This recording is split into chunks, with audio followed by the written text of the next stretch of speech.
आप लोगों को बार बार कहा सीआरपीसी आईपीसी की बुक उठाओ, उसका सेक्शन 5 पढ़ लेना, बाकी पूरी बुक को छोड़ देना, रद्दी है वो, हमारे कोई काम की नहीं है। और यहाँ के कलेक्टर ने 144 लगा दी कल।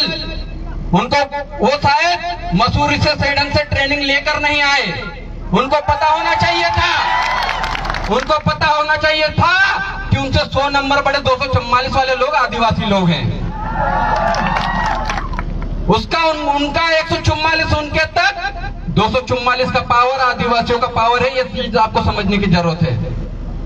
और चमेली बाई के साथ और उनकी बेटी के साथ जिन लोगों ने भी ज्यादती की, प्रताड़ित किया, उनको सजा मिली जानी चाहिए।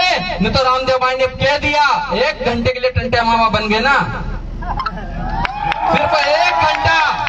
हम बनना नहीं चाहते, हम संवैधानिक बात करना चाहते, इसलिए आपको बार बार याद दिला रहे हैं। आप ट्रेन से करके नहीं आए तो मसूरी जाइए, 244 आदिवासियों के अधिकार पढ़ के आइए, फिर आदिवासी क्षेत्र में नौकरी करना। आप हमारे एरिया के नौकर हैं और इस देश का मूल मालिक आदिवासी है, ये सुप्रीम कोर्ट का जजमेंट कहता है। उस जजमेंट के बारे में भाई ने बता दिया, मैं पूरा नहीं बताऊंगा, अब डाउनलोड कर लेना और पढ़ लेना, सब एक कॉपी निकाल के घर रख लेना। जिस दिन भी ये पुलिस प्रशासन के लोग आए, उनको बता देना कि सीआरपीसी आईपीसी अगर लागू होती तभी लगाना, नहीं लागू होती तो लगाओगे तो देशद्रोह का मुकदमा तुम पे भी चलवा देंगे, इतना पावर हम में भी है।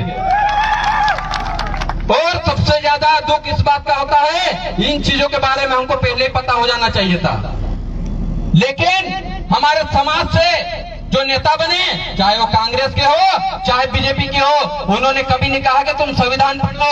उन्होंने बोला बस तुम तो वोट दो और घर जाओ, बैठ जाओ, बाकी कुछ नहीं कहा। अगर संविधान पढ़ा देते ना तो आज पुलिस वाले हमारे घर नहीं घुसते, हमारे गांव में नहीं घुसते। आज भी हमारी काकड़ होती है, काकड़ के अंदर जिसको हम लोग सीमा, गांव की सीमा कहते हैं, उसके अंदर किसी भी सरकारी व्यक्ति का पावर नहीं है, वहां ग्राम सभा का पावर चलता है। लेकिन इसके बावजूद भी वो लोग अंदर आ रहे हैं, क्योंकि हमारी कमजोरी के हम पढ़े नहीं। जिस दिन ये कानून की किताबें उनके सामने कर दे, पीछे गाड़ी घुमा के वापस चले जाएंगे। तो ये चीजें पढ़ना शुरू कीजिए।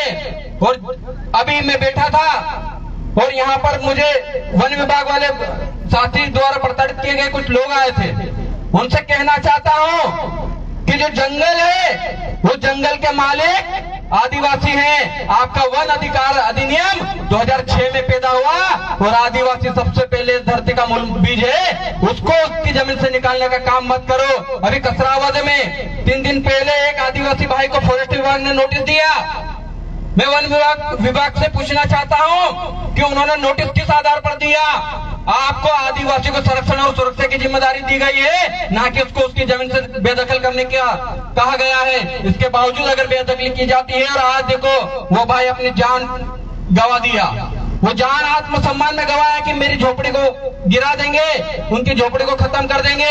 आप लोग जाग जाइए, वरना ये लोग अभी धीरे धीरे आदिवासियों को खत्म करने पर लगे हैं। आदिवासी खुद पता नहीं कहां कहां कौन से धर्म में जाने को घुसा हुआ है, और दूसरे लोग आदिवासी बनने पर तुले हुए हैं, क्योंकि उनको पता है कि आदिवासी देश का मालिक है। जिस दिन भी आदिवासी जाग गया, उस दिन इन 92% लोगों को उनके मादरे वतन वापस भिजवा देंगे।